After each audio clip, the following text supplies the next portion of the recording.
আসসালামু আলাইকুম। তো বন্ধুরা দেখতে পাচ্ছেন একটা ইনভার্টার। তো কাস্টমার এটা দিয়ে গেছে এবং বলল যে এটাতে 12 ভোল্ট ইন করলে এখান থেকে আউটপুট বের হচ্ছে না। অর্থাৎ এই যে DC 12 volt to AC 30 volt, অর্থাৎ আমাদের 12 ভোল্ট ইন হচ্ছে ঠিকই, কিন্তু এসি 230 ভোল্ট আউট হচ্ছে না। তো চলুন এটা এখন খুলে সমাধান করার চেষ্টা করি। তো ভিডিওটা কন্টিনিউ করতে থাকুন। এখন আমি সম্পূর্ণ এটা ডিসঅ্যাসেম্বলি করে ফেলবো।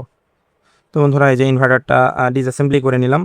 তো এটা খোলার পরে আমরা ফিজিক্যালি কোনো ড্যামেজ কিন্তু পাচ্ছি না। তো দেখুন, কোথাও কোনো ড্যামেজ বা পুড়ে যাওয়া কিছুই নাই। সব তো ঠিকঠাকই মনে হচ্ছে, কিন্তু তারপরেও আমাদের এটা সমস্যা। তো যাই হোক, এখানে যেহেতু সমস্যা কোথাও পাচ্ছি না, এখন আমরা লাইন দিয়ে দেখব যে আমাদের এখানে কি কি সমস্যাটা পাই। তো এখানে আমি আমার পাওয়ার সাপ্লাই থেকে 12 ভোল্টেজ ইন করব।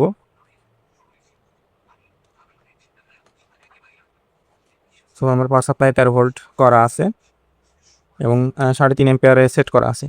তো এই যে সেট করছি আমি, এখন লাইন দিচ্ছি। সুইচটা অফ করা আছে। আচ্ছা, কোনো রেসপন্স নাই, সম্ভবত ফিউজ কাটা। ফিউজটা এখন চেক করব।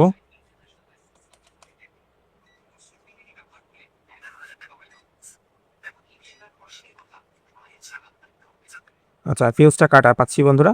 তো আমরা কী করবো, একটু ভালো মানের তার দিয়ে ফিউজটা আগে আমরা শর্ট করে দিব, জাম্পার করে দিব। তো বন্ধুরা একটা বিষয় আপনাদের শেয়ার করি। তো আমি যে টেম্পারেচার কন্ট্রোলটা আয়রন বানিয়েছি, দেখতে পাচ্ছেন এখানে কি মোটা হার্ড রাং। তো এই আয়রন দিয়ে আমি জাস্ট 350-তে সেট করছি। সর্বোচ্চ 450 করা যায়। তো 350 দিয়েই দেখুন এটা আমি একদম গলিয়ে ফেলতে পারছি। তো যারা যারা জাস্ট পিডাব্লিউএম অর্থাৎ মোটর কন্ট্রোলার দিয়ে বানিয়েছেন, তাদের চ্যালেঞ্জ দিলাম আপনারা এমন ভারী রাং গলিয়ে দেখান। তো যাই হোক, এটা টেম্পারেচার যেহেতু এনটিসি ফিডব্যাক কন্ট্রোল করা আছে, সেহেতু এটা কাজ করবেই। দেখতে পাচ্ছেন এটা খুব সুন্দর কাজ করছে। আমরা ফিউজটা শর্ট করছি।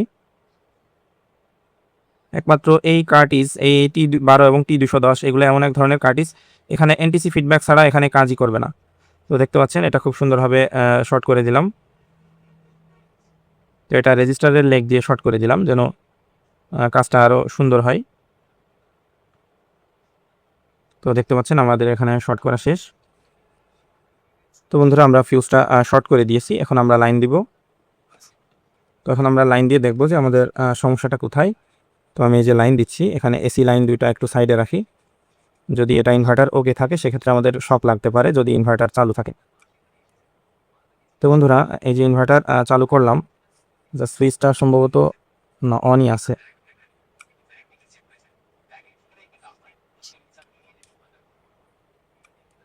তো বন্ধুরা দেখুন, সুইচটা আমরা অন করার সাথে সাথে, আচ্ছা মনে হচ্ছে আমাদের জাস্ট ফিউজটা কেটে যেতে পারে, যেহেতু কোনো ফল্ট দেখছি না। তো আমি আগেই এখানে এসি ভোল্টেজটা সিলেক্ট করে নিব, দেখবো যে আমাদের এখানে এসি ভোল্টেজটা আউট করে কিনা। মনে হচ্ছে জাস্ট সুইচ চেঞ্জ, মানে ফিউজটা চেঞ্জ করলে হয়ে যাবে আশা করা যায়। তো দেখি। তো আমি এটা এসি ভোল্টেজে সিলেক্ট করে নিলাম, এখন আবার লাইন দিচ্ছি। আলহামদুলিল্লাহ, দেখতে পাচ্ছেন আমাদের এটা কমপ্লিট। মাত্র 230 ভোল্ট, তার মানে বোঝা গেল, জাস্ট দেখেন হয়তো এখানে ফিউজটা কেটে গিয়ে আমাদের অল সেকশনটা ঠিক আছে। ইনশাল্লাহ এটা কমপ্লিট হয়ে গেল। তো এটা এই প্রথম একটা ইনভার্টার পেলাম যেটা সহজেই ফিউজটা অন শর্ট করে দিয়েই হয়ে গেল। তো ইনশাল্লাহ এটা দ্রুত ডেলিভারি করে দিব কালকে।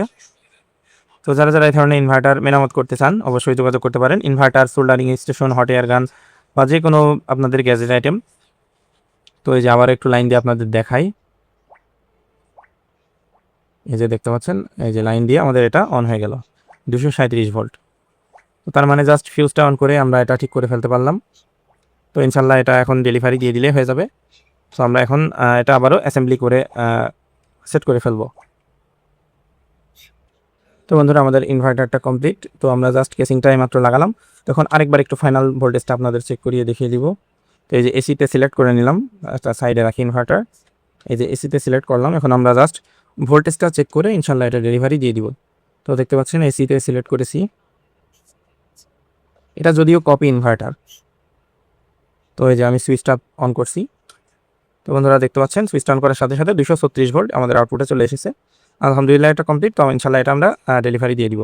তো যারা যারা এই ধরনের গ্যাজেট আইটেম মেরামত করতে চান, অবশ্যই যোগাযোগ করতে পারেন। ধন্যবাদ সবাইকে। আসসালামু আলাইকুম।